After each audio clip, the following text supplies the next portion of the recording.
अस्सलाम वालेकुम। आज हमारा CS 202 का लेक्चर नंबर 5 है और आज हम लोग जो अपना टॉपिक क्लियर करेंगे इसके अंदर है HTML टेबल्स। HTML टेबल्स हम लोग को टेबल्स बनाने की ज़रूरत पड़ती है। बाज़ औक़ात ऐसे ये टेबल बना हुआ है, हम इसको कोड करके जो है कैसे बना सकते हैं, क्या क्या यूज़ होता है वो देखेंगे। डिफाइनिंग HTML टेबल्स, इसके अंदर जो हमारे पास टैग है वो टेबल का टेबल टैग ही है, लेस देन और ग्रेटर देन के साइंस में। उसके अंदर जो है टेबल इंटू डिवाइडेड इंटू रोज़, जिसके लिए हम TR यूज़ करते हैं। और जो रोज़ हैं वो सब डिवाइड आगे हो जाती हैं किस में, TD यानी कि टेबल डाटा में, जो उसके अंदर डाटा आएगा। तो अभी इसके अंदर क्या है कि also divided into table heading, जिसके लिए हम लोग TH यूज़ करते हैं। ये आप देखेंगे कि टैग्स कितने इजी हैं। टेबल रो के लिए TR है, हेडिंग के लिए TH है, और जो हम लोग टेबल का डाटा है उसके अंदर हम लोग TD यूज़ कर रहे हैं। तो ये बिल्कुल भी मुश्किल नहीं है। तो अब जो हमारे पास कोड लिखा हुआ है या फिर हम लोग कैसा टेबल बनाते हैं, इसको हम लोग अपने VS कोड में जाके देखेंगे। तो एज़ यूजुअल एक्सक्लेमेटरी मार्क और एंटर, और ये हमारी सारी बॉयलर प्लेट आ गई है जो हम लोग यूज़ करते हैं। तो उसके अंदर हम बॉडी के अंदर अब जो हम बनाएंगे वो हमारी पहली चीज़ है टेबल टैग। देखें कितने इजी टैग्स हैं कि उसी नाम से बने हुए हैं। आप लोगों को इसमें इतनी ज़्यादा चीज़ कोई भी याद करने की ज़रूरत नहीं है, बस थोड़ा सा जो है ना स्मार्ट वर्क करने की ज़रूरत है। TR किस लिए यूज़ होता है? टेबल रो के लिए, ठीक है। TD किस लिए यूज़ होता है? टेबल रो के अंदर टेबल डाटा देने के लिए। अब TD मैंने दे दिया एक नेम, और दूसरा मैं इसके अंदर एक और टेबल डाटा का टैग लगा रही हूँ TD, उसके अंदर मैं लिख रही हूँ सब्जेक्ट, ठीक है। आप इस तरह सोचें कि ये टेबल रोज़ हैं और रोज़ बना के उसके अंदर रोज़ में मैंने 2 नाम लिख दिए हैं। आप देखेंगे तो रो बनी हुई है, तो ये अगर नेम और सब्जेक्ट इसने लिख दिए, ठीक हो गया। और इसके अलावा हम लोग टेबल को बॉर्डर दे सकते हैं, ठीक है। बॉर्डर उसको मैं दे दूँ अगर for example 1 pixel solid black. तो अब आप देखेंगे कि जब मैं इसको सॉलिड ब्लैक दे रही हूँ, Ctrl+S करके हम लोग इसको ओपन करके देखेंगे कि ये ओपन हुआ। ये देखिए आपको साइडों पे बॉर्डर नज़र आ रहे हैं, ठीक है। तो ये हम लोग इसको स्टाइल देने के लिए बॉर्डर भी दे सकते हैं। तो अगर हम सॉलिड ब्लैक नहीं लिखते तो भी ये जो है ना ज़्यादा ठीक ही ब्लैक ही नज़र आता है, लेकिन 2 पिक्सल करेंगे तो थोड़ा बोल्ड हो जाएगा। तो ये हमारा जो टेबल का है बॉर्डर वो हमें नज़र आ गया है। इसके अलावा हम फर्दर इसके अंदर जाके जो है वो कोड पुट करके देखते हैं कि हमारा टेबल जो है वो हम लोग कैसे बनाते हैं। तो ये एक रो थी, अब मैं एक रो बनाना चाहती हूँ बिल्कुल उसके नीचे, ठीक है। तो मैं उसमें जो नेम है, सॉरी मैंने यहाँ पे टेबल डाटा नहीं बनाया, TD बना दिया मैंने। उसके अंदर नेम के नीचे मैं लिखना चाहती हूँ जीनियस Z, ठीक है। आप इस तरह सोचें कि एक रो ऊपर थी, एक रो अब नीचे वाली रो के अंदर हम लोग अपना डाटा बता रहे हैं। सॉरी TD दोबारा डालना है, और TD के अंदर मैं उसको बता दूँगी हमारा सब्जेक्ट जो है वो CS 202 है, जो अभी हम लोग पढ़ रहे हैं। तो अब आप देखेंगे कि कैसे जैसे हम टेबल बनाते हैं सेम टू सेम वैसा टेबल बन गया है, ठीक है। बस आपने याद रखना है कि कॉलम क्या होता है और जो हमारी रो है वो क्या होती है। C कैपिटल कर लेंगे ताकि जो है वो अच्छा नज़र आए। तो ये चीज़ हमारी जो है वो क्लियर हो गई है। हमारा टेबल जैसे उसने ऊपर बनाया हुआ था, लेकिन उसके आगे जाके हम देखेंगे कि कैसे जो है हम लोग इसका बॉर्डर जो है वो सिंपल करेंगे। लेकिन अभी ये 2-2 नज़र आ रहे हैं, ये इसको बाद में जाके आगे देखते हैं। इसके बाद TR के आगे हम लोग जो एक टैग पीछे नहीं पढ़ के आए थे, सॉरी, वो था टेबल हेडिंग के। हम टेबल के ऊपर हेडिंग दे सकते हैं। तो इसके ऊपर मैं लिख लेती हूँ इन्फॉर्मेशन, Ctrl+S, और अब हम जाके देखेंगे कि कैसा शो हो रहा है। तो इसके ऊपर हमें इन्फॉर्मेशन लिखा हुआ शो हो रहा है। ऊपर एक बोल्ड करके उसने खुद ही हेडिंग दे दी, हमने बोल्ड का टैग भी यूज़ नहीं किया, उसने खुद ही इसको हेडिंग बना दी। ठीक हो गया। इसको हम भी रेज कर देंगे और TR बनाएंगे और उसके अंदर हम इंफॉर्मेशन लिखेंगे। तो देखेंगे इन दोनों में कोई भी डिफरेंस नहीं है। तो ये हो गई हमारी हेडिंग कंप्लीट। ये जो हेडिंग टैग था बेसिकली मुझे यूज़ जो करना चाहिए था वो नेम और सब्जेक्ट की जगह पे था। अब यहाँ पर हम TR जो है इसकी जगह पे इसको थोड़ा सा देखें, जूम करके देखा तो सेम वैसा ही है। अगर मैं नेम और सब्जेक्ट को इस तरह TH बनाती तो इसकी हेडिंग वो जो है वो अच्छी शो नहीं थी। खैर हम लोग अभी सिर्फ कंसेप्ट ही क्लियर कर रहे हैं। तो टेबल रो जो है वो हम लोग रो स्पैन यूज़ करेंगे। अभी यहाँ पर row span is equal to 2। अब row span is equal to 2 use करने से क्या हुआ है, कोई भी फ़र्क इस पे इतना खासा अभी तो पड़ा नहीं है, लेकिन कॉल स्पैन यूज़ करेंगे। सॉरी, रो स्पैन नहीं, मेरा अपना रोज़ और कॉलम का जो है ना कंसेप्ट वो इरेज हो गया। तो ये हमारा जो है कोड रन नहीं हो रहा है क्योंकि हमारे कोड के अंदर जो है वो आ रही हैं क्या, मिस्टेक्स। अगर कोई एक छोटी सी भी मिस्टेक इसके अंदर रह जाती है ना तो इसका ये मसला है कि ये चलेगा नहीं। तो अभी हम लोग जो बॉर्डर है वो कर रहे हैं। उसके बाद कोलैप्स्ड बॉर्डर जो हमें चाहिए वो हम कोलैप्स बॉर्डर करके देखेंगे। तो उसके लिए कोलैप्स की हम प्रॉपर्टी यूज़ करेंगे। इसको हम लोग जाके अभी यूज़ करके देखते हैं VS कोड के अंदर। तो बॉर्डर कोलैप्स के लिए हम लोग कोलैप्स की जो प्रॉपर्टी है उसको अप्लाई करने लगे हैं।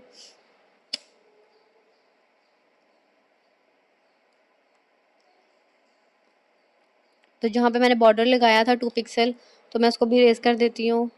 और उसकी जगह पे मैं जाकर स्टाइल टैग ऊपर हेड में बनाऊँगी। हेड में स्टाइल टैग बना के उसके अंदर मैं जो टेबल को पहले सिलेक्ट करूँगी, कर्ली ब्रेसेस एज़ यूजुअल, और बॉर्डर जो हमने 2 पिक्सल सॉलिड ब्लैक दिया था वो इधर भी दे दूँगी। और इसके बाद हम लोग जो यूज़ करने वाले हैं, सॉरी कॉलन, ये मैंने क्या कर दिया है, इसको रेज़ कर देते हैं फ़िलहाल के लिए। ये मेरी स्पेलिंग मिस्टेक हो रही है, बॉर्डर एंड स्टार्ट रेडियस, ये भी अभी हम आगे जाके इसको भी पढ़ेंगे। अभी के लिए जो हमारा था, मेरे ज़हन से निकल गया बॉर्डर, सॉरी। तो बॉर्डर हमने लगाना था 2 पिक्सल का, पहले 2 पिक्सल का बॉर्डर लगा लिया। ब्लैक हमें यूज़ करना है, सॉलिड ब्लैक और ब्लैक जो भी यूज़ करें दोनों ही चल जाएगा। तो देखिए अभी हमारे यहाँ पर बॉर्डर जो है वो हमें शो नहीं हो रहा। ये बॉर्डर हमारा रेज़ हो गया। मोस्टली ये ऐसे करता है कि हमारा जो बॉर्डर है वो टेबल के लिए नहीं हम यूज़ कर रहे हैं, टेबल रोज़ के लिए यूज़ कर रहे हैं, ठीक है। तो TRTD अगर हम यूज़ करेंगे तो ही हमारा बॉर्डर शो होगा। टेबल के साइड पे कोई भी ऐसा बॉर्डर टेबल टैग को यूज़ करने से जो है वो नहीं यूज़ होता। तो अभी मैं इसको कोलैप्स के लिए कोलैप्स कर देती हूँ, लेकिन आप देखेंगे कि आपको यहाँ पे कॉन्सेप्ट क्लियर कर दूँ कि काफ़ी स्टूडेंट्स होते हैं उनका बॉर्डर ही नहीं लग रहा होता। वो कहते हैं हमारा बॉर्डर नहीं लग रहा। तो बॉर्डर क्यों नहीं लगता, वो इसीलिए नहीं लगता।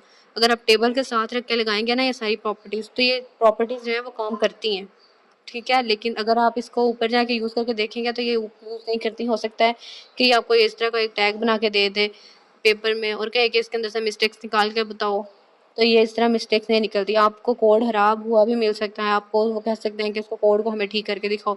जैसे अगर आप देखेंगे VS कोड हमें बता रहा है कि रेड कर रहे हैं, आप लोग यहाँ पे गलती कर रहे हैं, तो ये सारी गलतियाँ करके दिखाने का मकसद ये है कि इस तरह ये जो कोड है ये रन नहीं होता, ठीक है। इसको ऊपर रख के अगर आप कोड करना चाह रहे हैं तो इसको कोड को बिल्कुल करेक्ट, एक भी चीज़ की मिस्टेक किए बगैर इसको यूज़ करें।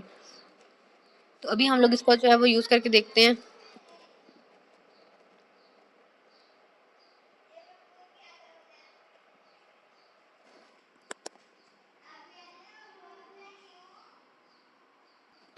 तो अभी अब हम लोग देखने लगे हैं अपने कोलैप्स बॉर्डर्स। तो अभी हम लोग यहाँ पर देखेंगे अपना स्टाइल में लगा के मैंने बॉर्डर लगा दिया कोलैप्स्ड। ऊपर मैंने लिखा है टेबल, टेबल के अंदर TR है और TD है, इन सब के ऊपर क्लिक करो। तो देखिए आप लोगों को अब नज़र आ रहा है कि यहाँ पर हमने सिंगल जो है वो बॉर्डर लगा दिया है और यहाँ पर सिंगल बॉर्डर यूज़ हो रहा है।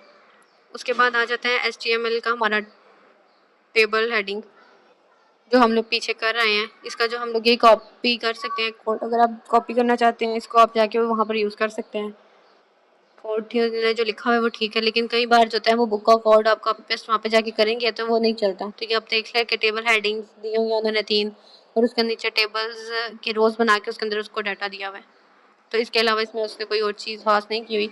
इसके आगे एक और वो चीज़ उसने बताई ये थी टेबल हेडिंग। ये हम लोग पहले एक बार कर चुके हैं, लेकिन इसको मैं दोबारा करके दिखा रही हूँ। नेम जो है, मैं पहले भी कह रही थी कि अगर मैं इसको नेम को बोल्ड करके लिखती तो वो शायद ज़्यादा अच्छा नज़र आना था। तो मैं इसको जो है इसकी जो इन लाइनिंग है वो भी ठीक कर लूँ, क्योंकि फिर जो कोड है वो उसकी रीडेबिलिटी अच्छी हो जाती है। तो मैं एक और टेबल हेडिंग बना रही हूँ और उसके अंदर मैं लिख रही हूँ सब्जेक्ट, क्योंकि एक चीज़ होती है ना जो हम लोग कोड लिखते हैं, जो हम अपने पेरेंट्स नज़र आ रही होती है हमें कि वो अच्छी चीज़ नज़र आनी चाहिए। अगर ख़राब चीज़ नज़र आ रही है तो कोड लिखने का तो फ़ायदा ही नहीं है। तो मैं नीचे जो जहाँ पे मैंने नेम लिखा था वहाँ पर मैं दोबारा एक ही चीज़ लिखी हूँ कि जीनियर Z, एक जगह 202 था, एक जगह मैंने 101 कर दिया है। और अब मैं इसको TH भी जो है ऊपर स्टाइल में इसको कनेक्ट कर दूँगी, सॉरी।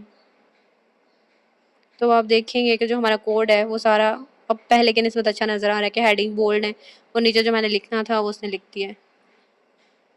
तो यहाँ पर ये हमारा जो है ये क्लियर हो गया। इसके बाद वो कहता है कि आप बॉर्डर स्पेसिंग डाल सकते हैं। बॉर्डर स्पेसिंग अगर आपने देनी है तो 5 पिक्सल आप डाल के देख सकते हैं। तो ये बॉर्डर स्पेसिंग क्या होती है कि बॉर्डर के आसपास से थोड़ी सी जगह खाली हो जाए और हमारा जो को लिखा हुआ हम जो चीज़ अंदर लिखी है वो थोड़ी सी उससे जो बॉर्डर से हमें दूर होकर नज़र आए। तो बॉर्डर हम लोग स्पेसिंग यूज़ कर लेते हैं। इधर मैं यूज़ कर लेती हूँ 5 पिक्सल। तो इसको कंट्रोल S करेंगे और जाके देखेंगे तो जो हमारी इतना ख़ास कोई चेंज तो अभी आया नहीं है, पता नहीं क्यों, शायद आया होगा। 15 पिक्सल करके देखते हैं। पता नहीं क्यों मुझे तो इतना ख़ास डिफरेंस इसमें नज़र नहीं आ रहा, लेकिन बुक वालों ने लिखा था, लेकिन हम इसको क्लियर कर दिया। 150 पिक्सल करके देखते हैं, कोई ख़ास फ़र्क नहीं पड़ा इससे। एनीवेज़ अब हम इसका क्या कर सकते हैं, यूज़ करके देखना था, हम लोग कर चुके हैं लेकिन ये काम नहीं किया यहाँ पे। तो इसको अभी फ़िलहाल के लिए मैं इसको स्किप कर दूँगी। इसको मैं रेज़ करके ऊपर वाले को देखती हूँ, हो सकता है कि ये काम करे। लेकिन अगर ऊपर वाले रेज़ कर दूँगी तो हमारा तो बॉर्डर रहेगा ही नहीं। तो सिर्फ टेबल को यूज़ करके देखती हूँ, हो सकता है तब काम करे। फिर भी इसने काम नहीं किया। जैसे अब हमने वो पहले एक कॉन्सेप्ट क्लियर किया था कि अगर आप TR TH को यूज़ नहीं कर रहे तो जो हमारा बॉर्डर है वो ठीक तरह से जो है अप्लाई नहीं होता। तो इस वाले जो बॉर्डर स्पेसिंग वाला है आप इसको स्पेस के लिए याद कर लें, लेकिन देख लिया आपने कि इसको वर्क करके देखा तो ये चला नहीं है। तो सेल्स और स्पैन में मैनी कॉलम्स जो हम लोग यूज़ करेंगे, तो ये क्या होता है कि हमारे जो बॉर्डर्स हमारा जो एक आप देखते हैं कि एक कॉलम या रो बनी हुई है, उसके नीचे उससे फर्दर 2 3 4 जो है वो रोज़ यूज़ की हुई हैं, वो कैसे यूज़ होती हैं। तो उसके लिए कॉल स्पैन हम लोग यूज़ कर सकते हैं। ये मैं पीछे यूज़ करने की कोशिश कर रही थी, लेकिन जो है वो मैंने गलत यूज़ किया था इसको, तो उस वजह से ये जो है ये इसने वर्क ही नहीं किया था। तो TH उसको कॉल स्पैन दे रही हूँ 2, और जो मैंने इसके अंदर दरमियान में टेलीफोन लिख दिया है, सॉरी, इसके अंदर मैं लिख देती हूँ इन्फॉर्मेशन। ये सेम चीज़ थी जो मैं पीछे करने की कोशिश कर रही थी। अब आप देखेंगे कि इन्फॉर्मेशन दरमियान में आ गया है, इसको कोलैप्स कर दिया इसने, यानी कि जो दरमियान वाली लाइन थी उसको ख़त्म कर दिया। दोनों जो हमारी रोज़ बनी हुई थी उसको इसने जो है आपस में मर्ज कर दिया, अंदर से उसका जो बॉर्डर था वो उसको ख़त्म कर दिया। कॉल स्पैन के लिए कॉल, रो के लिए आप रो स्पैन यूज़ कर सकते हैं। और अब आप देखेंगे कि उसने जो रोज़ हैं उनको इकट्ठा कर दिया। तो कॉल स्पैन और रो स्पैन हम लोग इसलिए यूज़ करते हैं, और इसका भी जो हमारा कॉन्सेप्ट है वो क्लियर हो गया है।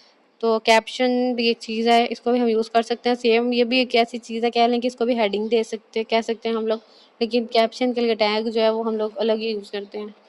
तो उसके लिए कैप्शन टैग है, जो बुक वाले हमें बता रहे हैं कि आप इसको यूज़ कर सकते हैं। जैसे उसने कैप्शन बताया हुआ है मंथली उसने सेविंग्स की हैं, तो उसके लिए उसने कैप्शन लगा दिया है। तो अब मैं यहाँ पर एक कैप्शन टैग डाल के देखती हूँ कि ये क्या काम करता है।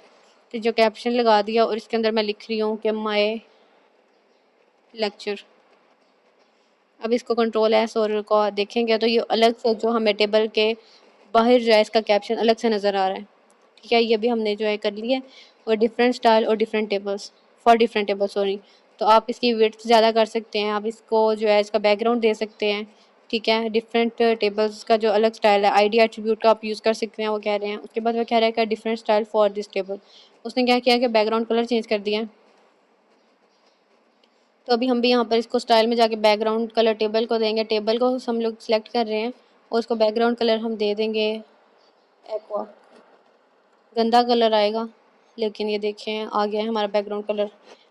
क्योंकि ये सब कुछ करके देखने का हमारा जो मकसद है वो सिर्फ ये है कि हम लोगों ने जो अपने कॉन्सेप्ट ही क्लियर करने हैं। तो ये हमारा काम इसका भी जो है वो ख़त्म हो गया है। आप इसका बैकग्राउंड कलर जो है वो चेंज करके देख सकते हैं। तो इसके आगे भी इसने यही सारी चीज़ें बताई हैं। अब हम नेक्स्ट अपने टॉपिक पे चलेंगे। टेबल के आगे वो क्या कह रहा है कि आप इसके टेबल के अंदर के वर्ड की कलरिंग चेंज कर सकते हैं कलर का यूज़ करके। तो मैं उसका कलर करी हूँ ब्राउन, तो वो टेक्स्ट का कलर ब्राउन हो गया, बहुत गंदा लग रहा है, लेकिन फिर वही बात, कंसेप्ट क्लियर करना है। आगे हमारे पास आ रहा है HTML लिस्ट। HTML लिस्ट की 2 टाइप्स हैं। मैंने जब इसका पेपर दिया था सबसे ज़्यादा इन्होंने लिस्ट के बारे में मुझसे पूछा था। तो HTML लिस्ट कितने टाइप्स की हैं? 2 टाइप्स की, अनऑर्डर्ड लिस्ट हैं और ऑर्डर लिस्ट हैं। ठीक है, जब भी आपको शॉर्ट क्वेश्चन आए तो अपने 2 बातें याद रखनी है, अनऑर्डर्ड और ऑर्डर्ड। ठीक है, तो अभी हम आगे चलेंगे और देखेंगे कि इन दोनों में जो है वो डिफरेंस क्या है। तो unordered list start with UL। देखें फिर से वही बात है कि यू से शुरू हो रहा है, यू मीन अनऑर्डर्ड, सॉरी। और OL जो है वो हम यूज़ कर सकते हैं ऑर्डर्ड के लिए। तो LI का मतलब क्या है? लिस्ट। ठीक है, और उसके बाद ये जो है वो बुलेट पॉइंट्स जो है वो डिफ़ॉल्ट हमें जो है शो करता है, स्मॉल ब्लैक सर्कल्स। तो अभी हम लोग जो है इसको जाकर यूज़ करके देखेंगे कि हम लोग इसको कैसे यूज़ कर सकते हैं। तो इसके लिए VS कोड अपना ओपन कर लेंगे। हमारी बॉयलर प्लेट जो है वो ऑलरेडी बनी हुई है। तो इसके अंदर हम लोग जो टैग यूज़ करने वाले हैं, सॉरी प्लस मैंने यूज़ कर दिया, इसको थोड़ा जूम इन कर दिया मैंने। तो अब आप देखेंगे कि मैं UL का टैग यूज़ कर रही हूँ। UL mean unordered list. ठीक है, उसके अंदर हम लोग LI का टैग यूज़ करेंगे लिस्ट आइटम्स के लिए। लिस्ट आइटम्स के लिए LI है। ठीक है, और आगे हम लोग इसके ऊपर जो है वो बात करेंगे। तो आगे हम लिस्ट आइटम लिख देंगे ग्रीन, और एक और हम लोग इसके अंदर जो है वो कलर नेम लिख देते हैं। तो आगे एक कलर हमने लिख दिया ब्लू, पर्पल, सॉरी पर्पल का स्पेलिंग गलत हो गया। तो ये आप देखेंगे स्मॉल डॉट्स के साथ जो हमें वो अलग से जो है वो कलर्स नज़र आ रहे हैं, ये हमने लिस्ट बना दी है इसकी। तो ये वो कह रहा है कि डिस्क के स्टाइल भी हैं, सॉरी लिस्ट के स्टाइल हैं जिसके अंदर आप लोग अलग अलग जो डिज़ाइन है वो यूज़ कर सकते हैं, लेकिन बाय डिफ़ॉल्ट जो यूज़ होता है वो स्मॉल सर्कल्स हैं। तो इसके अंदर आप डिस्क, सर्कल, स्क्वायर और नन, ये सारी चीज़ें जो है वो यूज़ कर सकते हैं। लेकिन उसका कैसे है कि लिस्ट, स्टाइल, टाइप और डिस्क। आगे दरमियान में हम देखेंगे तो कॉलन उन्होंने यूज़ किए हुए हैं, तो इनको जो है यूज़ कर सकते हैं। तो डिफ़ॉल्ट जो है वो आपसे ऑप्शन पूछ सकता है कि बाय डिफ़ॉल्ट आप जो है वो किसको यूज़ कर सकते हैं। तो आपने याद रखना है कि वो जो हमारे पास स्मॉल सर्कल्स हैं तो उनको हम लोग कह सकते हैं। तो आगे हम लोग इसकी यूएल के अंदर जो स्टाइल है, आप बिल्कुल भी कोशिश नहीं करें कि इस तरह का स्टाइल जो है आप अप्लाई कर सकते हैं। इसके लिए जो है आपको प्रॉपर उसकी जो लिस्ट है उसके अंदर जाकर इसको स्टाइलिंग देनी पड़ेगी। यूएल टैग जैसे हम लोग पहले इसको स्टाइल करते रहे, इसको इस तरह स्टाइलिंग जो है वो नहीं होती। लेकिन अगर आप इस तरह स्टाइल के अंदर जाकर स्टाइल टाइप डिस्क करना चाहते हैं तो आप इसको भी जो है एक बार यूज़ करके देखें। इसको जो है वो मैं 4 दफ़ा लिख देती हूँ और ये अब जाके जो है अब ये वर्क करेगा। लेकिन अगर आप एल आई के साथ भी इसको यूज़ करेंगे तो भी ये काम करेगा। तो अभी मैं 4 डिफरेंट स्टाइल यूज़ करने हैं तो इसके लिए मैंने चारों अलग अलग कर दिए हैं। पहला मैंने डिस्क रख दिया है, दूसरा जो है वो हम लोग डिस्क को रेज करके बुक को फॉलो करते हैं। बुक में दूसरा जो है वो जो भी है उसको हम यूज़ करते हैं। तो एक डिस्क है, एक सर्कल है। तो एक हम लोग अभी यहाँ पर जो है वो स्क्वायर कर देंगे पहले, फिर एक हम लोग सर्कल कर देंगे और एक जो है वो हम लोग नन कर देते हैं कि हमें कोई स्टाइल चाहिए ही नहीं। तो अभी आप देखेंगे तो पहले हमें स्मॉल सर्कल हैं, फिर हमारे पास डिस्क है, फिर हमारे पास स्क्वायर्स भी हैं, एक सॉरी स्क्वायर ऊपर है और सर्कल्स नीचे हैं। तो ये सारा कुछ हमें जो है वो शो हो गया है जैसे जैसे हमने उसका कोड किया था। तो ये हमारी क्या थी, ये हमारी अनऑर्डर्ड लिस्ट थी। तो अब हम जो है अपने बुक पे वापस चलते हैं और चल के देखते हैं कि आगे हमारे पास जो ऑर्डर्ड लिस्ट है उनको हम लोग कैसे कर सकते हैं। तो ऑर्डर लिस्ट के लिए हमारा जो टैग है वो ओ एल है।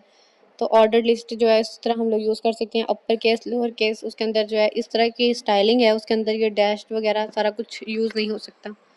तो ओ एल जहाँ पे हमने यू एल लिखा है वहाँ पर हमें ओ एल लिखना पड़ेगा। इसके लिए मैं ये सारा जो सॉरी कोडिंग है उसको रेज कर दूंगी।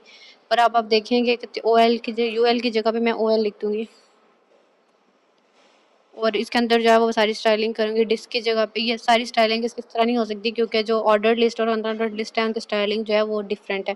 तो अब आप देखेंगे 1 2 3 लिखा हुआ आ रहा है, जबकि पहले हमारे पास क्या आ रहा था, हमारे पास स्मॉल सर्कल्स थे ब्लैक कलर के फील्ड वो शो हो रहे थे। तो वो कह रहा है कि इसका जो बाय डिफ़ॉल्ट है वो हमें नंबरिंग शो होती है।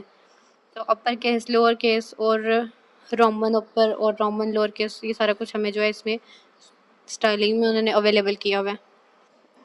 तो ओ एल का आगे हम स्टाइल डालूँ तो ये इस तरह स्टाइल होता नहीं है, सॉरी। लेकिन मैं इस तरह करके दिखाना ये चाह रही हूँ कि इस तरह जो स्टाइलिंग है ये नहीं होती। तो मैं इसकी टाइप इज़ इक्वल टू कर रही हूँ, लेकिन ये इस तरह काम नहीं करेगा, वो हमें ऊपर ही शो कर रहा है कि ये आपका एरर है। तो ओ एल टाइप आएगा, सिर्फ स्टाइल यूज़ नहीं होगा। ओ एल टाइप मैंने लिख दिया 1, यानी कि हमें इसके अंदर काउंटिंग चाहिए, ठीक है। एक और इसको मैं जो है वो 4 दफ़ा जो है वो कॉपी पेस्ट कर दूँ। तो एक हमारे पास अपर केस से है, फिर एक हमारे पास अपर केस लोअर केस से है जो हम यूज़ करेंगे, और उसके बाद हमारे पास रोमन में आ रही है जो अपर केस है, और एक और सॉरी हम बनाएंगे जिसमें लोअर केस हमारे पास रोमन नंबरिंग है जी, यानी छोटा और बड़ा आई हम लोग यूज़ कर रहे हैं इसके लिए। तो अब आप देखें 1 2 3 और ए बी सी छोटी बड़ी, और जो हमारे पास रोमन काउंटिंग से अपर केस लोअर केस वो भी हमारे पास जो है वो यूज़ हो रहे हैं कोडिंग में जो हमने लिखे थे। तो हमारे पास ये जो टॉपिक है ये भी यहाँ पे क्लियर हो गया। आगे आ रहा है कि डिस्क्रिप्शन लिस्ट क्या है। सेम इसका लिस्ट वाला हिसाब है, लेकिन इसमें क्या है कि डी एल जो है वो डिस्क्रिप्शन लिस्ट का टैग है। डी टी का मतलब क्या होता है कि ये हमारे पास डिफाइंड टर्म है, और उसके बाद डी डी जो है ये डिस्क्रिप्शन का डाटा है, और इसके अंदर इसमें और कोई बिल्कुल भी डिफरेंस नहीं है। और उसके बाद हमारे पास एक चीज़ आ रही है हॉरिजॉन्टल में, आप लोग इसको यूज़ कर सकते हैं। इसने कोडिंग लिख के हमें दी है कि आप लोग हॉरिजॉन्टल में कैसे लिस्ट दिखा सकते हैं, लेकिन जो इतना लंबा कोड है ये हमें पेपर में लिखने के लिए बिल्कुल नहीं देते। वो सिर्फ हमें कोई एक भी चीज़ दे सकते हैं कि इसका कोड आप लिख के दिखाएं। मोस्टली इस तरह के क्वेश्चन आते हैं कि डिस्क्रिप्शन लिस्ट के जो है वो आप टैग्स लिख के हमें दें, लेकिन इतना लंबा कोड वो हमें लिखा हुआ नहीं देते। वो कहता है कि इन डिफरेंट वेज हम लोग लिस्ट को जो है वो स्टाइल कर सकते हैं, और हम इसको हॉरिजॉन्टली भी डिस्प्ले कर सकते हैं। तो उसने क्या किया है कि सिर्फ उसको यू एल एल आई को सिलेक्ट किया और उसको क्या किया है कि डिस्प्ले इन लाइन कर दिया। तो वो इन लाइन हमारे पास जो है उसकी डिस्प्ले होना शुरू हो गई है। इसके अलावा इसने इसमें कुछ भी नहीं किया हुआ। तो अभी हम क्या करेंगे कि हम लोग ये इतना कोड रेज कर देंगे ताकि थोड़ा कोड होगा तो हमें जो है वो साफ नज़र आएगा। तो एक और जो है मैं कोड वही रेज कर देती हूँ, इसको भी रेज करना है ऊपर तक। ये हो गया क्लियर, ख़त्म हमारा। और यू एल है, इसकी जगह पे हम यू एल यूज़ करेंगे, और इसकी जो स्टाइलिंग है उसको मैं दोबारा से जो है बाय डिफ़ॉल्ट जो भी इसकी स्टाइलिंग होती है वो करूँगी, और मैं इसको कर रही हूँ ज़ूम आउट। स्टाइल को यूज़ करेंगे, स्टाइल के अंदर हम जाके करेंगे कि यू एल हम यूज़ कर रहे हैं और यूएल को क्या करो कि इसके अंदर जो एल आई यानी लिस्ट आइटम्स हैं उसको करली ब्रेसेस के अंदर हम प्रॉपर्टी दे रहे हैं कि उसको डिस्प्ले कर दो इनलाइन। एक होता है डिस्प्ले ब्लॉक और एक हम करेंगे डिस्प्ले इनलाइन। अब आप डिस्प्ले इनलाइन करेंगे तो आप देखिएगा कि सारी जो है हॉरिजॉन्टल वे में हमें जो है इसकी सारी स्टाइलिंग शो हो रही है। इसको कहते हैं इनलाइन, यानी एक ही लाइन के अंदर जो है सारी स्टाइलिंग कर दो। चाहे हम लोग इसके अंदर लिस्ट जो है उसकी स्टाइलिंग भी कर दें तो भी जो है वो इसी तरह हमें शो होगा। तभी हम लिस्ट स्टाइल करके देख लें या ना करके देखें। सॉरी, इसका जो मैं कोड ही गलत लिख रही हूँ। तो यार इसको लिखने की ज़रूरत नहीं है, हमारी वीडियो काफ़ी लंबी हो रही है, तो जिस तरह है उसको वैसे ही जाने दें। उसके बाद जो हमारा नेक्स्ट टॉपिक आ रहा है वो है HTML ब्लॉक्स का, जो हम आगे जाके कवर करेंगे। तो इसके अंदर आप देखें कि उसने UL ID भी यूज़ किया है, तो इसको यूज़ करके भी आप फर्दर दे सकते हैं। HTML ब्लॉक्स हम नेक्स्ट लेक्चर में कवर करेंगे इंशाल्लाह। तब तक के लिए अल्लाह हाफ़िज़ और वीडियो को लाइक करें इफ़ यू लाइक।